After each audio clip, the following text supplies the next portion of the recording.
सबको अपने बच्चों को नाम रखने का हक है, लेकिन तैमूर कोई रखता है तो दर्द होता है।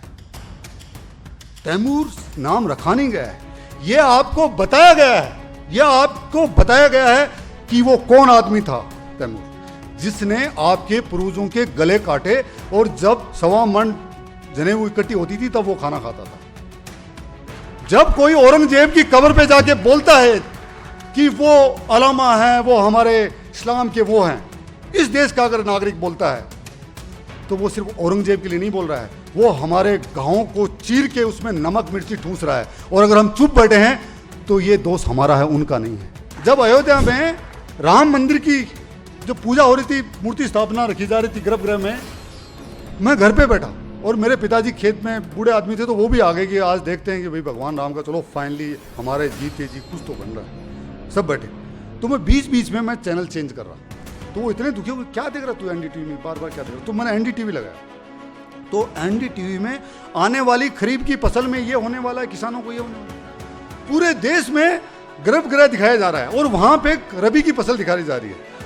थोड़ी देर बाद में मैंने वापस ऐसे चेंज कर रहा था तो बोलता है कि 3 महीने बाद में जब बारिशें खत्म हो जाएंगी फिर डेंगू होगा, क्या क्या हो रहा है, फिर डेंगू की बात चल रही है। 1.5 घंटे बाद में देखा तो यूरोप के किसी म्यूजियम जो जू होता है उसमें भालू ने ये किया, चिंपांजी ने ये किया। आई सेड यार क्या सीन है, मतलब ये एक अलग नैरेटिव है। वो दिखाना ही नहीं चाहते उन चीजों को कि आप जाग जाएं। जिस दिन जाग गए ना, आप कान पकड़ के उनको नीचे बैठा देंगे, वो आपको जागने नहीं देना चाहते। मेरा सगा भाई वो मेरे से पूछता है कि यार ये तू तो भाई स्पेशल फोर्सेज में, तेरी यूनिट ने सर्जिकल स्ट्राइक की सही में की है। ये मेरा भाई पूछता है मेरे से। मैंने कहा क्यों, क्या हुआ? बोला केजरीवाल राहुल गांधी कह रहे हैं कि वो तो फेक है। Can you imagine? कौन है ये लोग? ये इसी देश के लोग हैं, ये आपके विपक्ष के नेता हैं। राजनीतिक प्रतिद्वंद्विता होनी चाहिए, जम के लड़ो, चुनाव लड़ो, जो विरोध करना कीजिए आप, लेकिन आपने देश की जो सबसे क्रेडिबल इंस्टीट्यूशन है आर्म फोर्सेज, आपने उसके ऊपर थूक दिया सबके सामने। आपने कह दिया कि सर्जिकल स्ट्राइक फेक है। सर्जिकल स्ट्राइक फेक कहने का मतलब यह नहीं होता कि नरेंद्र मोदी फेल है, इसका मतलब होता है भारत की सेनाएं फेल हैं, उनके ऊपर किसी का कोई भरोसा नहीं है। जब कोविड हुआ तो बरका दत्त ने जितने भी शमशान घाट लैपटॉप लेके पहुंच गई वहां पे, और लोगों के माँ बाप भाई बहन जिनकी चिताएं जल रही थी उनका live show Washington post, New York times पे चल रहा है। पैमाने सबके लिए एक होने चाहिए। सबके पिता, सबके माँ, चाहे हमारा दुश्मन भी क्यों हो, नहीं हो, उनके लिए उतने प्रिय हैं और हमारे लिए दिल में उनके लिए रिस्पेक्ट है। जब बरका दत्त जी के पिताजी की डेथ हुई कोविड में, मैंने कहा कि भगवान उनकी आत्मा को शांति दे, लेकिन हमें उनका लाइव अंतिम संस्कार दिखा सकती हैं क्या आप? जब देश आज़ाद हुआ तब ये नैरेटिव पैदा किया गया ना कि देश के मुसलमान हिंदुओं के साथ नहीं रह सकते। ये नैरेटिव जो था ना कि हिंदुस्तान के 2 टुकड़े कर दिए गए, वो बात अलग है कि उस नैरेटिव के पीछे एक दूसरा नैरेटिव था कि कुछ लोगों को यहां छोड़ा जाए ताकि इस देश के फिर टुकड़े किए जाएं। ये अगला नैरेटिव था। ये जो नैरेटिव है यही तो था ना कि एक आदमी खुद को ही भारत रत्न दे देता है, और जो उससे भी ज्यादा मजबूत आदमी जिसने इस देश की संरचना की, जिसने इस देश का जो मानचित्र जो आप हम देख रहे हैं, जिसको खड़ा किया, उस आदमी को भुला दिया गया। ये नैरेटिव तो था, और क्या था? ये नैरेटिव तो है ना एक कि एक परिवार की गुलामी को आप लोकतंत्र कहते हैं। और हां, आगे बढ़ने से पहले मैं एक चीज और बोलूंगा कि जो मैं अच्छी चीज बोल रहा हूं वो विचार मेरी पार्टी बीजेपी और संघ के भी हैं, लेकिन जो चीज मैं खराब बोलूंगा, क्योंकि मैं भय से नहीं, मैं भावनाओं से बोलूंगा, तो उसमें हो सकता है कुछ ऐसी चीजें निकलें और कल को कोई बड़ा तूफान खड़ा हो जाए, तो उनकी जिम्मेदारी बाकी पार्टियों की तरह नहीं बोलूं कि वो उनकी व्यक्तिगत जिम्मेदारी थी। मैं पहले करूं, वो जिम्मेदारी मेरी होगी, ठीक है?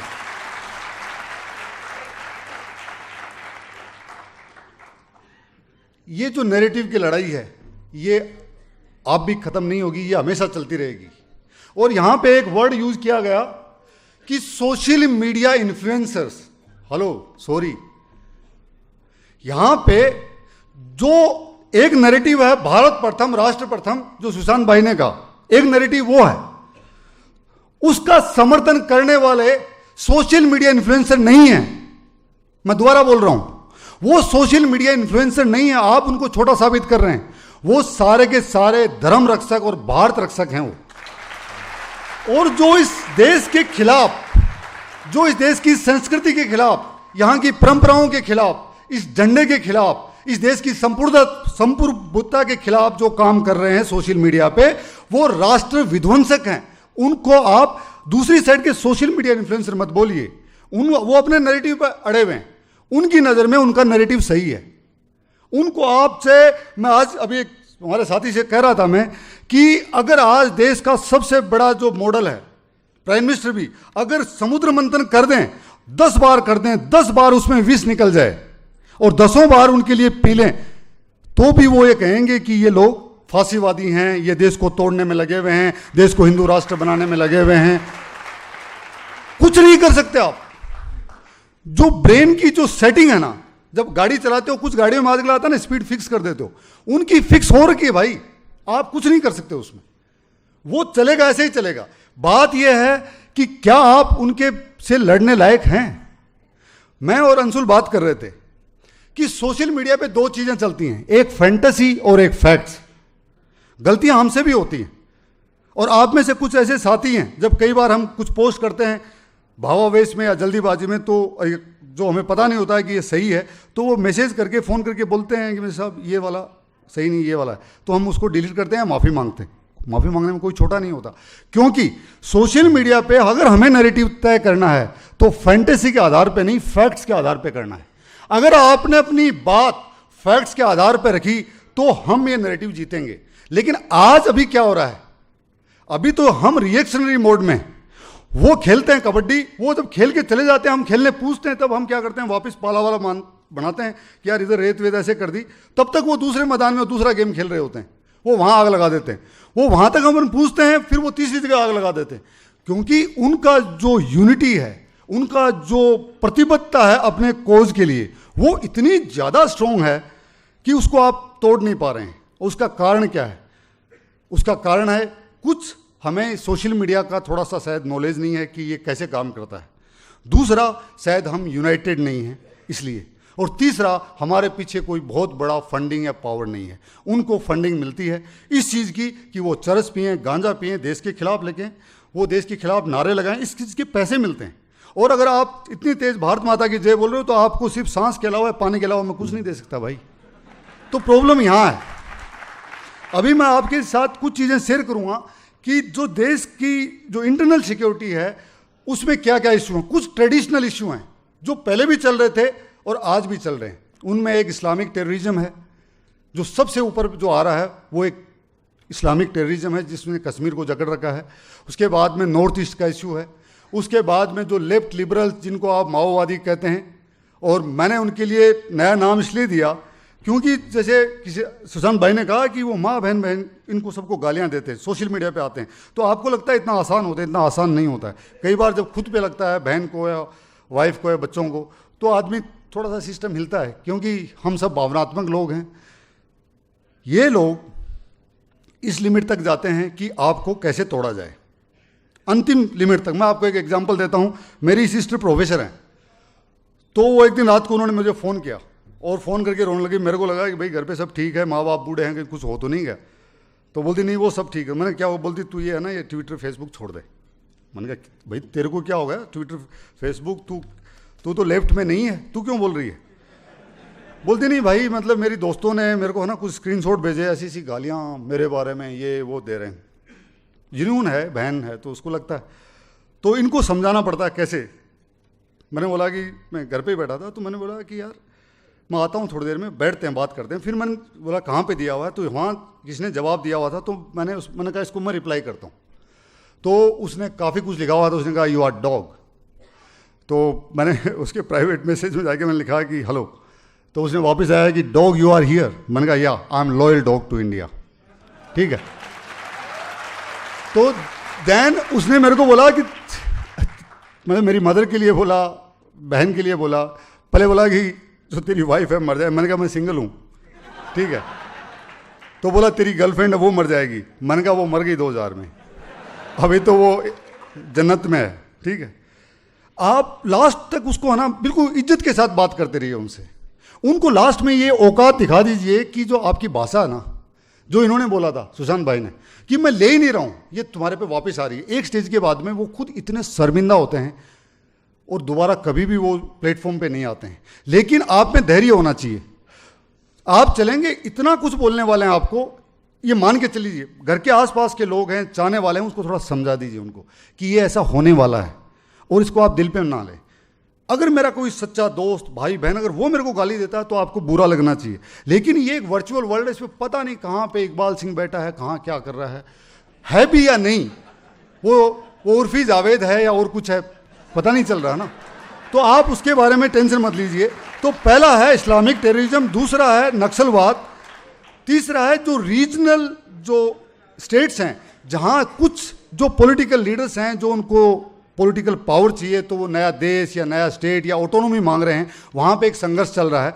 ये कुछ ट्रेडिशनल चीज़ें हैं। उसके अलावा ड्रग्स, उसके अलावा फेक करेंसी, ये ट्रेडिशनल है जिनसे डील करने के लिए सरकार के पास हथियार हैं, साधन हैं। लेकिन जो बिल्कुल नया जो सिस्टम चल रहा है यह है इंफॉर्मेशन वॉरफेयर। ये 5th जनरेशन वॉरफेयर है। इसमें टैंक नहीं चलता, इसमें आप राफेल उड़ा के किसी को मार नहीं सकते। आपको पता नहीं कौन आदमी कहाँ बैठा हुआ, हो सकता है हमारे बीच में बैठा हुआ वो एक ऐसी चीज़ कर रहा है जो हमें नहीं पता है। और मैं आपको, सोशल मीडिया का पावर इतना बड़ा है, मैं हमेशा कहता हूँ कि इस हिंदुस्तान की सेना के अंदर जो 7 कमांड है, 8वीं कमांड खड़ी करनी पड़ेगी एक दिन, प्राइम मिनिस्टर या प्रेसिडेंट या आर्मी के जो चीफ या एयरफोर्स चीफ, नेवी चीफ। मैं इतनी बार बोल चुका हूं कि एक नई कमांड खड़ी कीजिए आप, जिसका नाम होगा इंफॉर्मेशन वॉरफेयर कमांड, और वो पूरे देश के लिए चाहिए। अगर मैं आज आपको बोल रहा हूं, अगर हम 10 लाख लोग अगर 2 साल के लिए 2 लाख करोड़ रुपए खड़े करें, हम पाकिस्तान के 5 टुकड़े कर देंगे बिना लड़ाई किए हुए। अभी पाकिस्तान में क्या चल रहा है आपने देखा, इमरान खान को गोली लगी।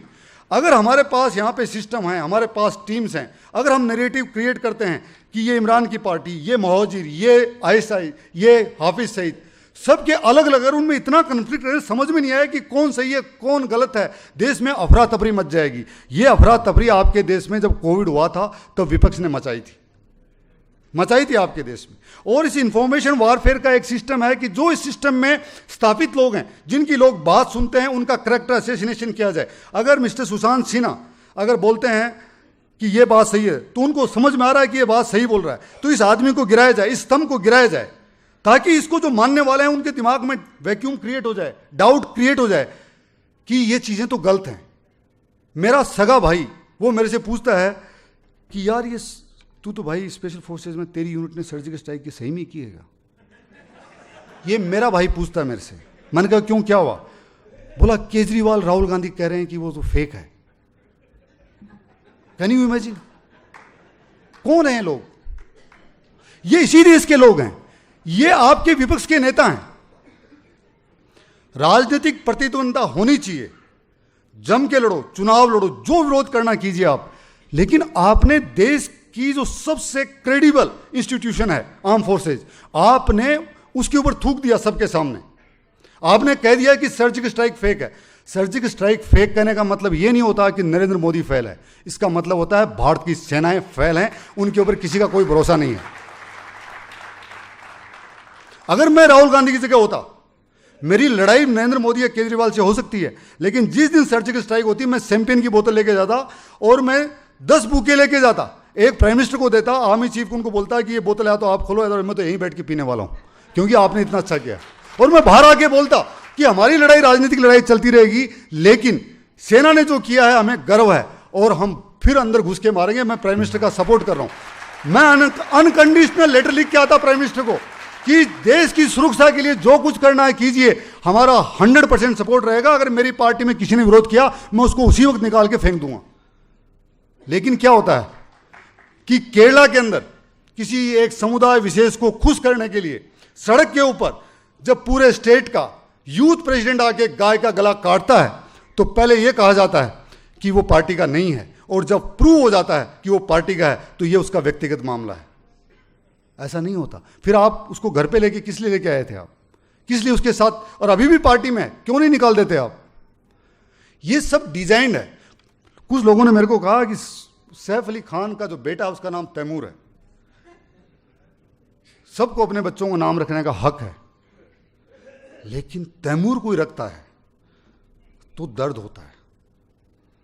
तैमूर नाम रखा नहीं गया है, यह आपको बताया गया है, यह आपको बताया गया है कि वो कौन आदमी था तैमूर, जिसने आपके पूर्वजों के गले काटे, और जब 1.25 मन जनेऊ इकट्ठी होती थी तब वो खाना खाता था। जब कोई औरंगजेब की कब्र पे जाके बोलता है कि वो अलामा है, वो हमारे इस्लाम के वो हैं, इस देश का अगर नागरिक बोलता है तो वो सिर्फ औरंगजेब के लिए नहीं बोल रहा है, वो हमारे गांवों को चीर के उसमें नमक मिर्ची ठूस रहा है। और अगर हम चुप बैठे हैं तो ये दोष हमारा है, उनका नहीं है। औरंगजेब इस देश का नायक नहीं हो सकता, डॉक्टर कलाम इस देश का नायक है, अब्दुल हमीद इस देश का नायक है। नैरेटिव देखिए आप, नैरेटिव देखिए किसी भी पॉलिटिकल पार्टी का, किसी भी मुस्लिम नेता ने आज तक डॉक्टर कलाम की जब वो डेथ हुई उनकी बरसी पे नहीं गए। जो हमीद साहब हैं जिनको परमवीर चक्र मिला, उनके लिए एक ट्वीट नहीं करते। मैं असउद्दीन ओवैसी का पूरा सब कुछ निकाल लीजिए आप, एक ट्वीट नहीं मिलेगा। क्यों? क्योंकि कलाम के हाथ में गीता रहती थी और तकलीफ वहां पे है, तो नैरेटिव चेंज हो रहा है। कलाम हिंदुस्तान को, भारतीय संस्कृति को, पुरातन सभ्यता, संस्कृति, सनातन धर्म को बिलोंग करता है, और ओवैसी उन लुटेरे आक्रमणकारियों को बिलोंग करता है। उनका नैरेटिव वो है कि इसको गजवाए हिंद कायम करेंगे हम, इस देश के ऊपर वो राज करेगा, इस्लाम का राज होगा। हम कह रहे हैं कि सब रहिए, सबका हक है, और वो कह रहे हैं कि हम छीन के लेंगे आज़ादी। ये एक नैरेटिव है, इस नैरेटिव को आपको तोड़ना पड़ेगा। आपको पता है कि नैरेटिव क्या किया जाता है, क्या होता है इसमें? जब कोविड हुआ तो बरका दत्त ने जितने भी शमशान घाट लैपटॉप लेके पहुंच गई वहां पे, और लोगों के माँ बाप, भाई बहन जिनकी चिताएं जल रही थी, उनका live show Washington post, New York times पे चल रहा है। पैमाने सबके लिए एक होने चाहिए, सबके पिता, सबके माँ, चाहे हमारा दुश्मन भी क्यों हो, नहीं हो, उनके लिए उतने प्रिय हैं, और हमारे लिए दिल में उनके लिए रिस्पेक्ट है। जब बरका दत्त जी के पिताजी की डेथ हुई कोविड में, मैंने कहा कि भगवान उनकी आत्मा को शांति दे, लेकिन हमें उनका लाइव अंतिम संस्कार दिखा सकती हैं क्या आप? हमारे क्या सबके माँ बाप तो एक ही है ना, मुर्दे तो सब बराबर है ना। ये दो पैमाने कैसे तय कर दिया आपने? आप एक आतंकवादी को कहते हैं कि बूला भटका एक पूर हेडमास्टर सन, ऐसे नहीं कहा जाता है। जब राजदीप सरदेसाई पार्लियामेंट के अंदर जाके कहता है कि टेरर अटैक हो गया है, सबसे जल्दी अंदर घुसिए, और हंस रहे शाम को जल्दी पार्टी करेंगे, ड्रिंक करेंगे, दैट शोज कि तुम्हारे लिए क्या इंपॉर्टेंट है, कि हमें ये खबर दिखानी है। तुम्हारे दिल में इतना भी नहीं हुआ कि देश के पार्लियामेंट पे अटैक हो गया और तुम करो पार्टी करेंगे। इस देश की कॉमर्शियल कैपिटल में अटैक किया गया। नैरेटिव देखिए आप, बॉम्बे में अटैक हुआ, टीवी के ऊपर लगातार रिपोर्ट हो रही है, उस रूम में ये हो रहा है, वहां पे ये हो रहा है, और पाकिस्तान में बैठे लोगों को मालूम चल रहा है क्या हो रहा है। कारगिल में भी यही इन्होंने किया था, और उसके बावजूद लास्ट में ऐसा नैरेटिव बनाया गया है कि ये अटैक से लोगों का ध्यान भटकाने के लिए मुंबई वापस सड़कों पे आ गई है।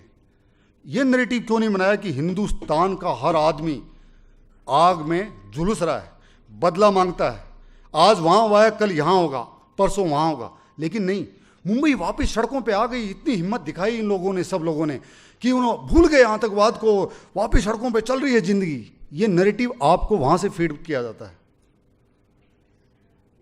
पूरा लड़ाई सिर्फ नैरेटिव का है।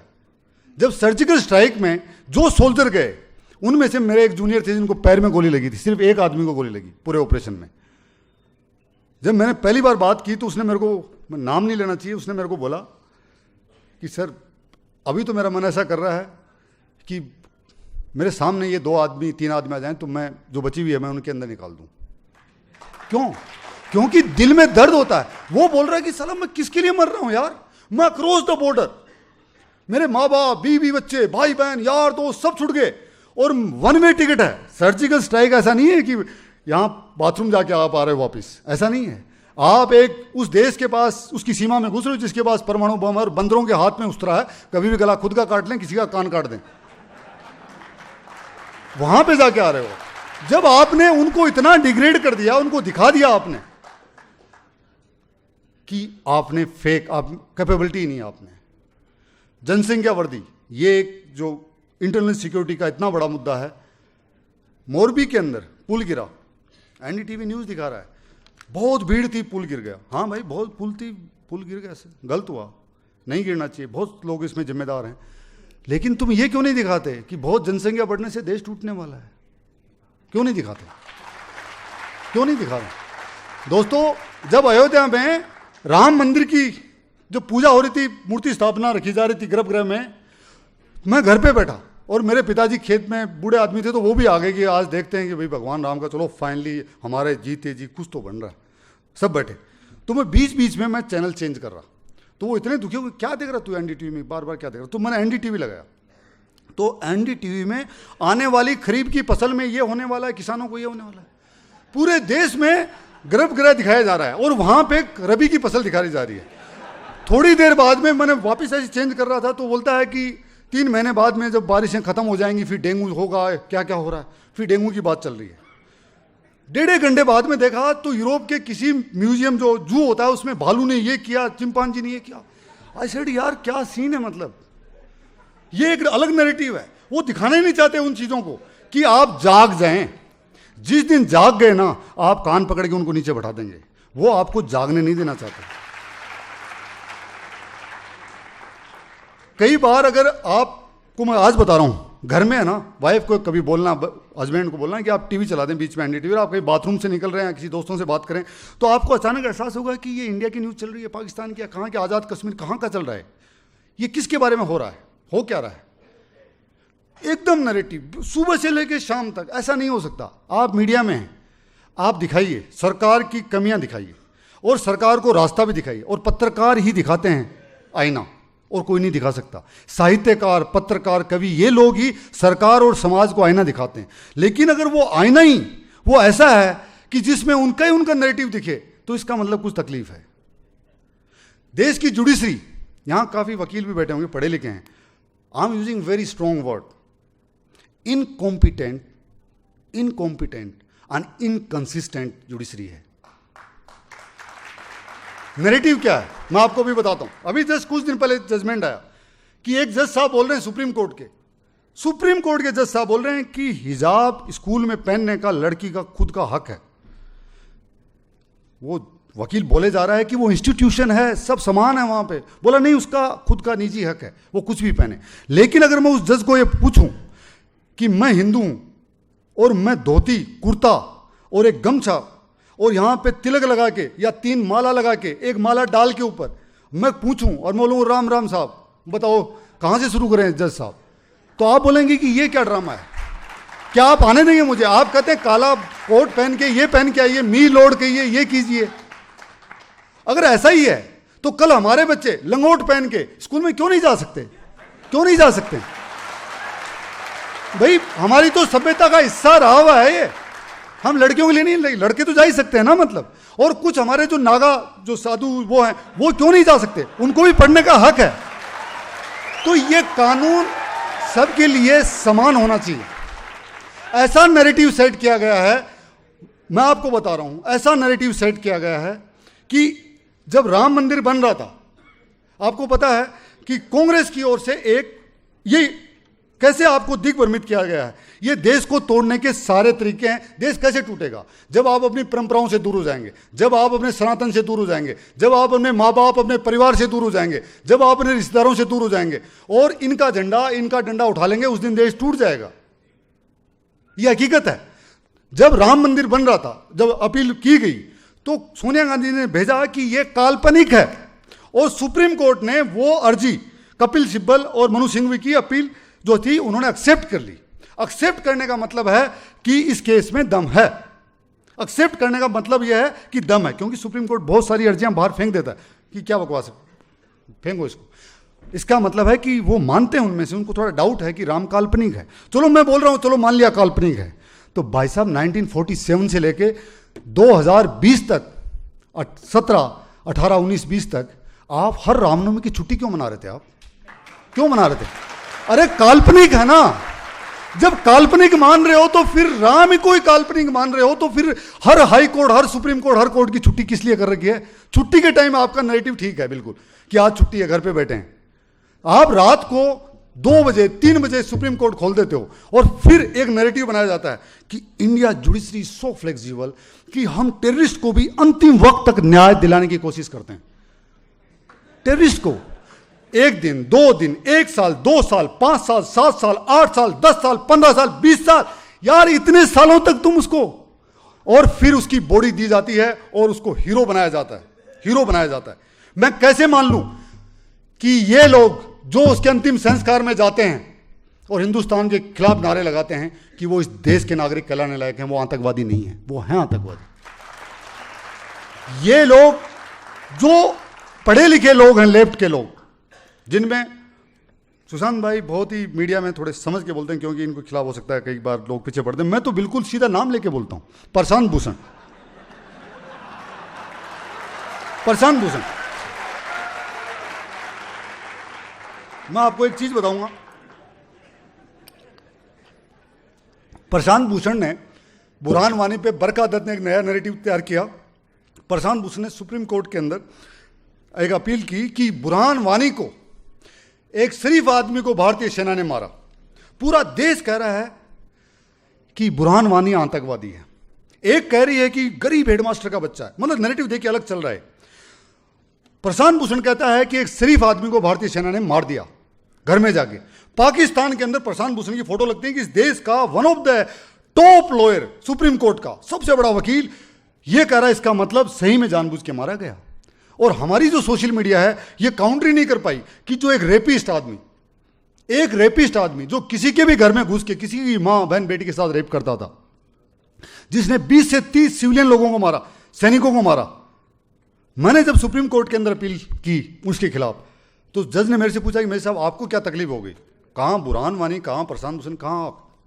मैंने कहा है तकलीफ है, हमारे भाई लोग लड़ रहे हैं उधर, हमें तकलीफ है। मैं प्रशांत भूषण से 2 चीज पूछ रहा हूं। ये कह रहे हैं कि बुरहान वानी को जानबूझ के मारा गया, उसके पास न वो आतंकवादी था न उसके पास हथियार था। ही सेड कि यस। मैंने कहा सर ये अखबार में इनका स्टेटमेंट है। मेरा सिर्फ इनसे एक सवाल है, इनको कैसे पता कि बुरहान वानी के पास हथियार नहीं था? क्या बुरहान वानी के साथ फोन में टच था? कौन लोग थे जो प्रशांत भूषण को 1 to 1 रात के टाइम 3 बजे खबर दे रहे थे कि बुरहान वानी के पास हथियार नहीं, सेना घुस गई, अब मार दिया उसको? इसका मतलब है कि बुरहान वानी के साथ जो लोग जुड़े हुए हैं वो प्रशांत भूषण के साथ जुड़े हुए हैं।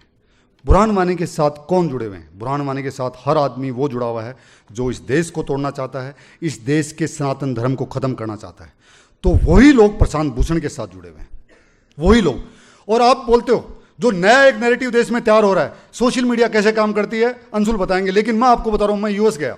आप कैलिफोर्निया में जाइए, टोरंटो में जाइए, अरविंद केजरीवाल के लिए 50-50 लोगों की टोली बैठती है, खालिस्तानी लोगों की, और एक एक आदमी 100 सोशल मीडिया के अकाउंट हैंडल करता है, ट्विटर के अलग अलग नाम से, इकबाल, राम सिंह, श्याम सिंह, सनी, ये वो, नम्रता, सब फेक अकाउंट, सब आपस में मिले हुए हैं।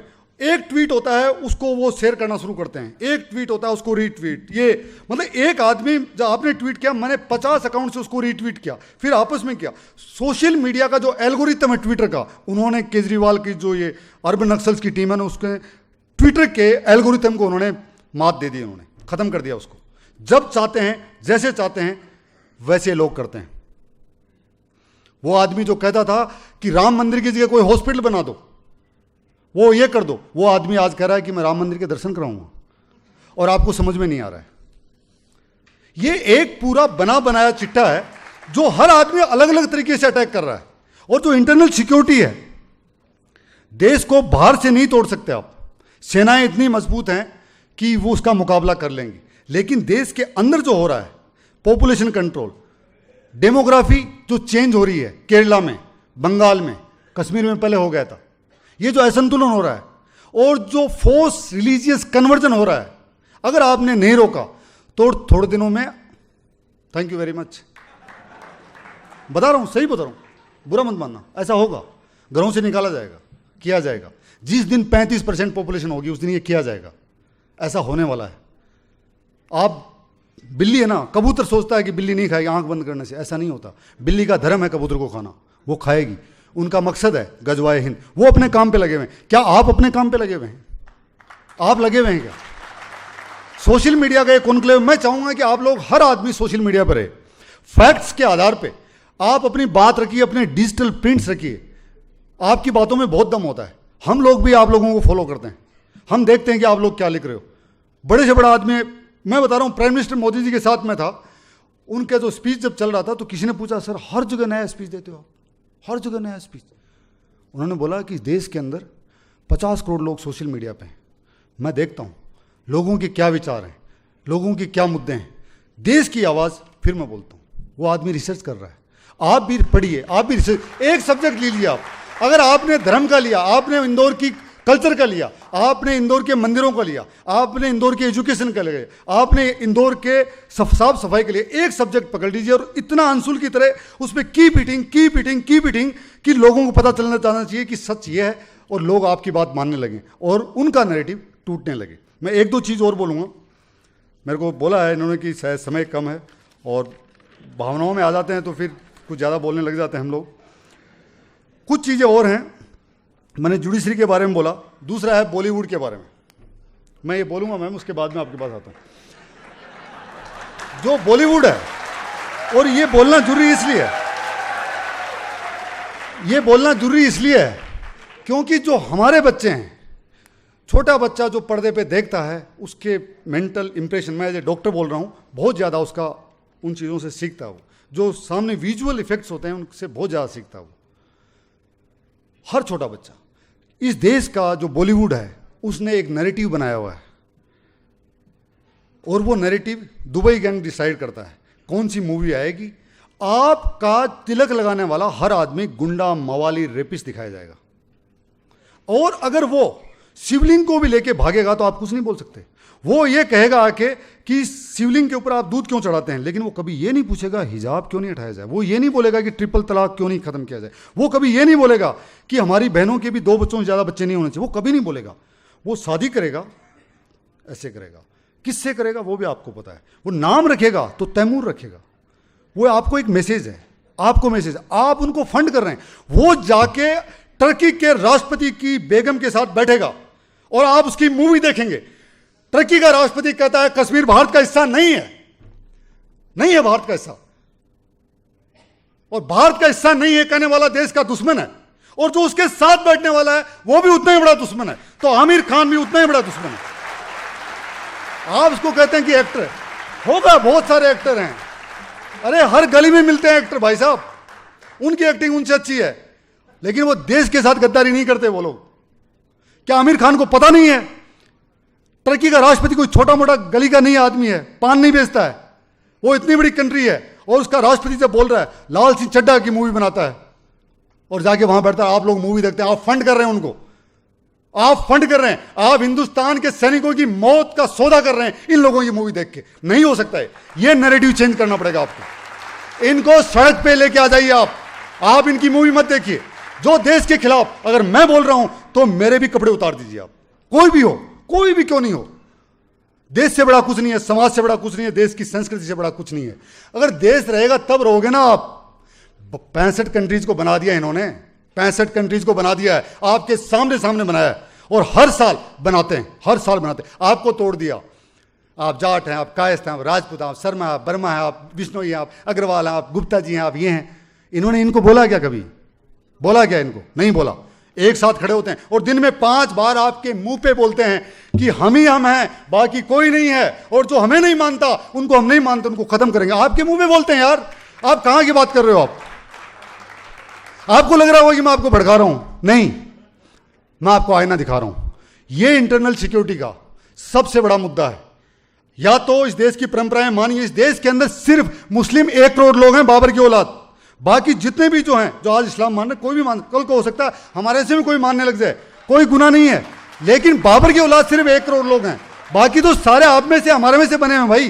कोई चौहान है, कोई मलिक है, कोई राम सिंह है, सारे के सारे हमारे में से बने हैं ना, मजबूरी में बने ना, डरा के, धमका के, गला काट के। जो नहीं बने उनका साहबजादों की तरह कत्ल कर दिया गया, और जो डर गए बेचारे हर आदमी बहादुर नहीं हो सकता ना, उनका दोष नहीं है, डराया गया, धमकाया गया। और हर बार हिंदुस्तान के अंदर जब जब किले टूटे हैं, दरवाजा अंदर से खोला गया है। जयचंद अंदर थे, मिर्जाफर अंदर थे। आज भी अगर हिंदुस्तान अगर पीछे जाएगा तो अंदर से, अंदर के लोग, बाहर की नहीं, बाहर सेना लड़ लेगी, बाहर सेना लड़ लेगी। मैं आपको बता रहा हूं, इतनी मजबूत है सेना, चाइना को दिखा दिया और पाकिस्तान को कभी भी दिखा सकते हैं और पाकिस्तान भी टूटेगा, लेकिन अंदर से बचाने की जिम्मेदारी आपकी है। आप सोल्जर हैं, आप धर्म रक्षक हैं, आप राष्ट्र रक्षक हैं, ये जिम्मेदारी दोस्तों आपकी है।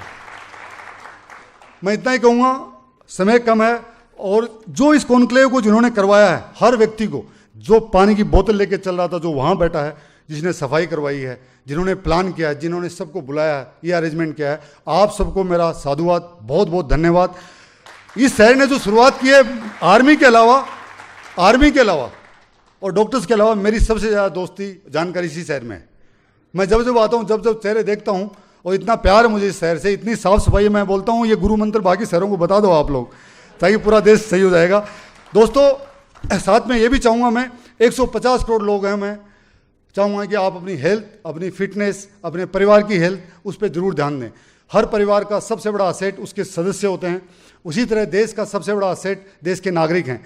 ये जो असेट है, अगर बीमार पड़ गए, आज 52 करोड़ लोगों को हाइपरटेंशन, डायबिटीज़ है, 5000 करोड़ की गोलियां ले रहे हैं, 100 रुपये की गोली लेते हैं, 5000 करोड़ की, महीने का 1.5 लाख करोड़, साल का 18 लाख करोड़, 18 लाख करोड़ बहुत होता है पैसा। अपनी हेल्थ का ध्यान रखिए, स्वस्थ रहिए। और हमने फिटिस्तान, एक फिट भारत मूवमेंट चलाया है, आप जुड़िए, हम रोजाना आपको एक हेल्थ टिप देंगे, जो आपकी दादी, आपकी नानी, मेरी नानी, मेरे फादर, या जो हमारे पूर्वज जिन्होंने सिखाया था आयुर्वेद में, बेसिक चीज़ें। एक दिन में ना कोई फिट होता, ना कोई अनफिट होता।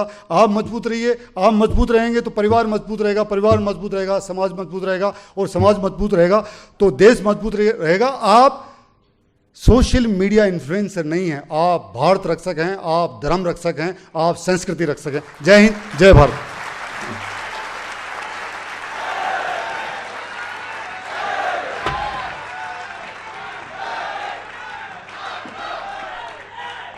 चलो फिर जोर से बोलते हैं, फिर आवाज बुलंद होनी चाहिए। भारत माता की, भारत माता की, भारत माता की। जय हिंद, जय भारत, फिट भारत।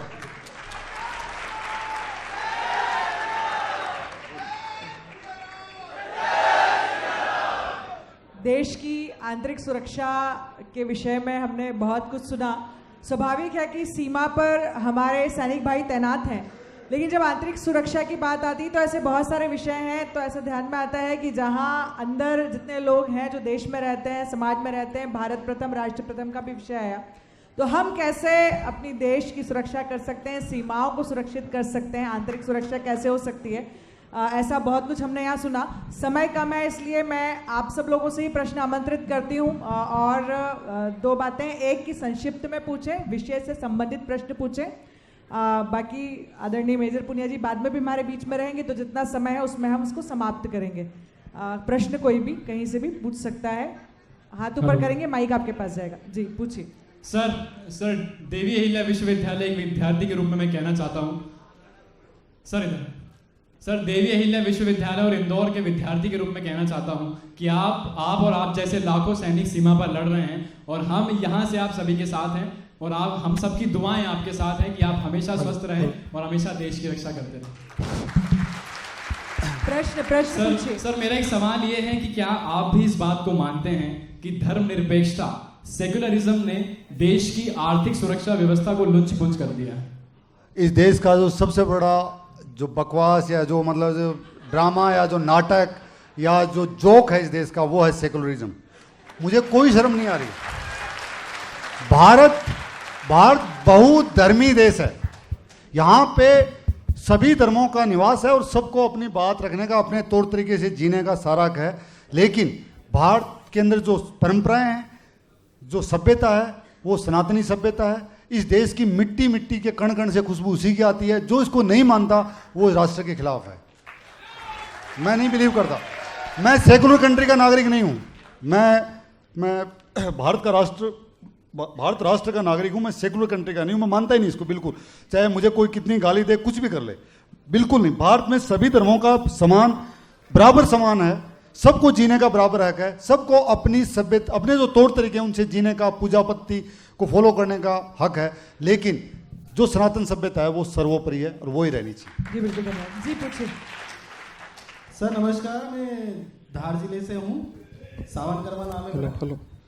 मैं कहना चाहता हूँ कि जिस प्रकार आपने बताया है कि कई सारे फर्जी अकाउंट से ट्वीट्स रीट्वीट्स होते रहते हैं, तो जैसे अभी मतलब ये कह सकते हैं इनको बैन नहीं किया जा सकता है, ट्रू कॉलर जैसे नाम शो कर देता है, उसी प्रकार से अगर ये ट्विटर है या फिर ये फेसबुक है जिन पे ये फर्जी अकाउंट राम सिंह जो है अहमद बन रहा है, अहमद जो है वो राम सिंह बन के गाली दे रहा है, तो ये जो फैलाया जा रहा है ये नहीं किया जा सकता है बन क्या? मैं बहुत इंपॉर्टेंट सवाल आपने पूछा जो मैं मेरे स्पीच में आई थिंक भावावेश में भूल गया, मैं मेरे को बोलनी थी ये बात कि देश के अंदर जितनी भी सोशल मीडिया है, चाहे फेसबुक हो, ट्विटर हो, इंस्टाग्राम हो, स्नैपचैट हो, व्हाट्सअप हो, ये इस देश की है ही नहीं। आपके मेरे सारे डाटा विदेशियों के पास हैं और आपने देखा कि डोनाल्ड ट्रंप जो चुनाव जीत गया था उसको किस ढंग से सोशल मीडिया वालों ने नैरेटिव चेंज करके उसको हरा, जानबूझ के हरा दिया, फर्जी तरीके से हरा दिया उसको। कल को जस्ट इमेजिन ट्विटर इंडिया में बैन कर दे, यूट्यूब बैन कर दे, सब कुछ बैन कर दे, क्या हम हमारी बात रख पाएंगे? मैं इस मंच के माध्यम से मैं खुद सरकार से अनुरोध करूंगा, मैं खुद लिखने वाला हूं ये बात अभी, कि अगर उनके सोशल जो कंपनियां हैं सब विदेशी कंपनियां, कोई बात नहीं, लेकिन सारा पैसा तो विदेश में जा रहा है। इन कंपनियों को अगर हिंदुस्तान में अपना व्यापार करना है और ये बिजनेस चलाना है तो इनको अपनी कंपनी की सब्सिडरी कंपनी हिंदुस्तान के स्टॉक मार्केट में रजिस्टर करनी पड़ेगी। और उससे क्या होगा, जो इनका प्रॉफिट होगा उसका CSR यहाँ आएगा, उनके टैक्स यहाँ आएंगे, कुछ तो जिम्मेदारी बनेगी। आज तो कुछ किसी की सुनते ही नहीं है। अगर आज जो पार्टी सत्ता में है अगर वो भी बोले कि इसको बैन कर दो, 4 दिन लगते हैं इनको बैन करने में, नहीं करते, कहते हैं कि ये तो सिंगापुर में हो रहा है, ये जर्मनी के कानून से कंट्रोल्ड हो रहा है, ये कैलिफोर्निया में हो रहा है। भाई साहब ये इतना बड़ा इशू है कि जिस दिन ये सोशल मीडिया, चाहे आपकी मेरी सतीश भाई सुशांत भाई, हमारी आवाज़ किसी दिन बंद कर सकते हैं। अगर आपसे आपका अकाउंट ले लिया, आज यूट्यूब हटा दिया, सब कुछ हटा दिया और टीवी चैनल वालों को पैसे दे दिए, आपको तो हमारे साथ यहाँ कौन सा बाड़ा है जिसमें हम घूमते हुए मिलेंगे, राजबाड़ा में घूमते हुए मिलेंगे। सही बता रहा हूँ, ये हकीकत है, ये हकीकत है। तो आपका सवाल बहुत वाजिब है। और जो सोशल मीडिया, मैं चाहूंगा इस देश के इतने सारे युवा, यार अमेरिका में जाके सब कुछ बना रहे हो, ट्विटर आप लोगों ने बनाया हुआ शायद, जैक डोर्सी का तो नाम है, कुछ तो ऐसा बना दो जो हिंदुस्तान का हो जाए, जिसको आधार से लिंक कर दें, कम से कम ऑथेंटिसिटी तो हो, ऑथेंटिसिटी तो हो ना। अगला प्रश्न। हेलो हेलो, जय हिंद सर। मैं मिथिलेश गोयल वंदे मातरम परिवार से बिलोंग करता हूं। हम सभी शहीदों का सम्मान और सभी जयंतियां मनाते हैं हर वर्ष की जितनी भी जयंतियां आती है। मैं आपसे यह पूछना चाहूँगा भारत के एक युवा होने के नाते कि सेना सीमा पर खड़ा हर सैनिक ऐसा क्या उम्मीद करता है देश के युवा से कि वह एक सेंटेंस में कि यह उम्मीद हमें सेना के हर सैनिक को रहती है भारत के युवाओं से। जो सीमा पे खड़ा है ना वो खुद के लिए नहीं लड़ रहा है, उसकी पीठ तुम्हारी तरफ है। अगर इधर पीछे से कोई बोलता है सर्जिकल स्ट्राइक फेक है तो उसको लगता है कि पीछे से किसी ने गोली मार दी, अपने ही दोस्त ने धोखा दे दिया। और जो धोखा होता है, मैं आपको एक बात बोलूं कि मुल्क से और मोहब्बत में जो धोखा होता है ना उसकी सज़ा मौत है, मौत होनी चाहिए, मेरा ये मानना है। जो भी गद्दारी करे, जो मुल्क से गद्दारी करे और आपने अपना सर्वोच्च सब कुछ दे दिया, आप राधा बन गए और उसके बाद में अगर कोई कृष्ण धोखा करे तो फिर कृष्ण की हत्या होना जरूरी है, क्योंकि राष्ट्र से गद्दारी नहीं कर सकते आप। वो जो वहां खड़ा है ना वो हमारे लिए लड़ रहा है, उसको वो ये सोचता है कि पूरा देश साथ खड़ा है। और एक इस मन से एक चीज और कहूंगा, अगर आपके आसपास कहीं भी कोई शहीद परिवार के माता पिता हैं या उनकी धर्मपत्नी है, मैं आपसे इतना कहूंगा जब कभी साल में एक बार है ना आप जरूर विजिट करें उनके पास और बस उनको इतना बोलें कि आंटी अंकल या बहन जी कोई अगर हमारे लायक कोई छोटा मोटा कुछ भी काम हो तो हमें बताइएगा आप। ऐसा कोई काम होता नहीं है। जब आप जाओगे ना तो शहीद के माँ बाप है ना आपके अंदर अपना। अंतिम 2 प्रश्न।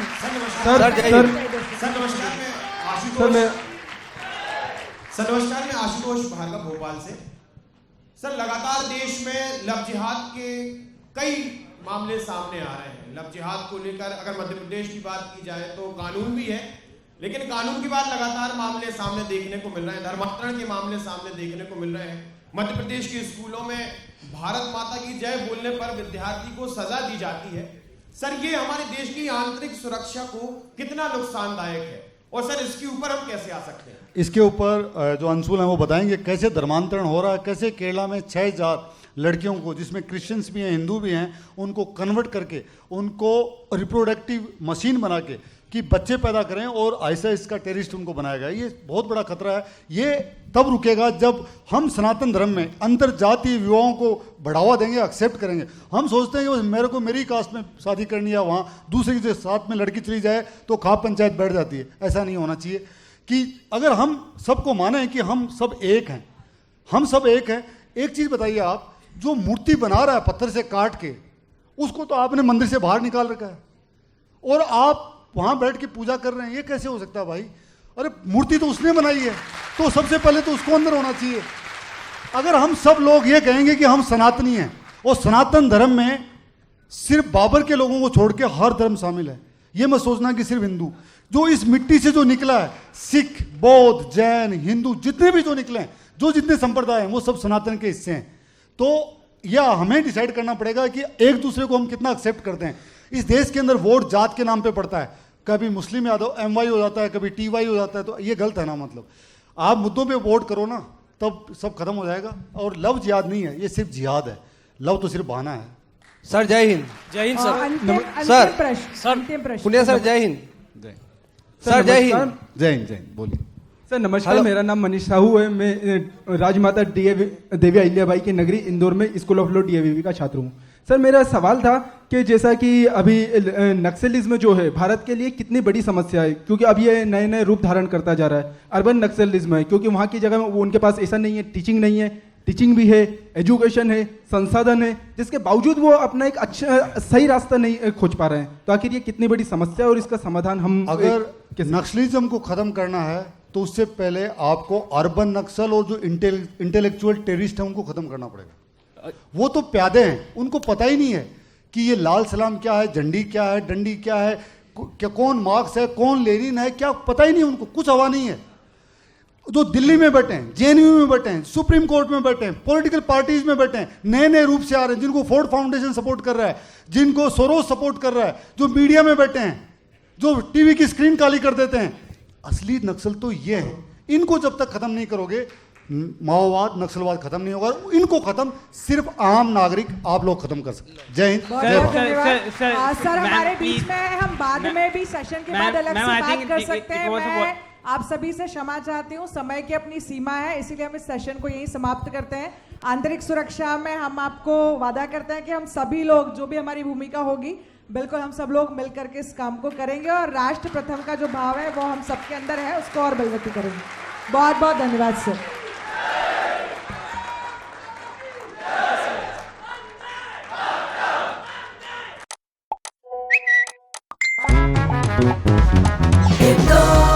Social media complete.